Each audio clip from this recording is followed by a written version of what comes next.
ప్రవీణ పడాల్ గారు చనిపోయారు. ఆయనకి 5 సాఫ్ట్వేర్ కంపెనీలు ఉన్నాయి. ఆయన చనిపోయిన మరుక్షణం ఆ కంపెనీలకు ఎండి ఆయన కాదు. ఆ జెస్సికా పగడాల వాళ్ళ వైఫ్. ఆయన చనిపోయిన మరుక్షణం ఆమెకి భర్త కాడు. ఆయన చనిపోయిన మరుక్షణం ఆ పిల్లలకి తండ్రి కాడు. అందుకనే ప్రతిగుండంగా మనం అంతా కూడా రక్షణలోనికి తీసుకొచ్చుకోవాలి. చనిపోయిన తర్వాత నీకు ఎవరో వీళ్ళ సంబంధం లేదు తెలుసుకోవాలి. బ్రతికున్నప్పుడే మనకు అన్ని బంధాలు. చనిపోయిన తర్వాత అక్కడ పడుకోబెట్టిన తర్వాత పాస్టర్ గారికి ఫోన్ చేస్తారు, ఒక బాక్స్ తీసుకొని వస్తారు, బంధువులందరికీ ఫోన్లు చేస్తారు, అందరూ వస్తారు, మంచి పాటలు పాడతా తీసుకెళ్ళిపోతారు. ఎందుకంటే లేట్ అయిందంటే వాసన వచ్చింది. మనోళ్ళే తొందర పెడతారు, పొద్దుకొక్క ముందే పాతి పెట్టేసి రావాలి. నువ్వు చనిపోయిన మరుక్షణం నీ భర్త నీకు భర్త కాడు, నీ భార్య నీకు భార్య కాదు, నీ పిల్లలు నీకు పిల్లలు కాదు. ఆ తర్వాత ఏం చేస్తారు? పాతి పెడతారు. అందరూ 1-2 రోజులు ఏడుస్తారు. 5వ రోజు, 7వ రోజు, 11వ రోజు, 9వ రోజు ఇప్పుడు ఆదరణ కూడికని పెట్టుకుంటారు. ఆదరణ కూడిక రెడీ అయ్యేసరికల్లా నీ ఫోటో కూడా రెడీ చేపిస్తారు. ఎందుకంటే అక్కడ కుర్చీలో పెట్టాలిగా, వచ్చిన వాళ్ళంతా పూలు వేసి బాగా నివాళులు అర్పించాలి నీకు.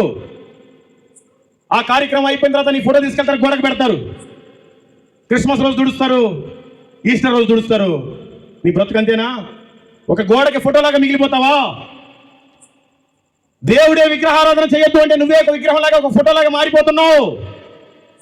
అందుకనే చనిపోయిన తర్వాత కాదు, బ్రతికినప్పుడే దేవుడి కోసం ఏదో ఒకటి చెయ్యి.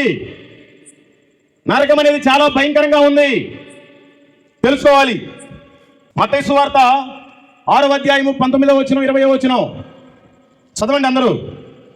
భూమి మీద మీ కొరకు ధనమును కూర్చుకొనవద్దు, ఇక్కడ చిమ్మెటయు తుప్పును తినివేయును, దొంగలు కన్నము వేసి దొంగిలెదరు.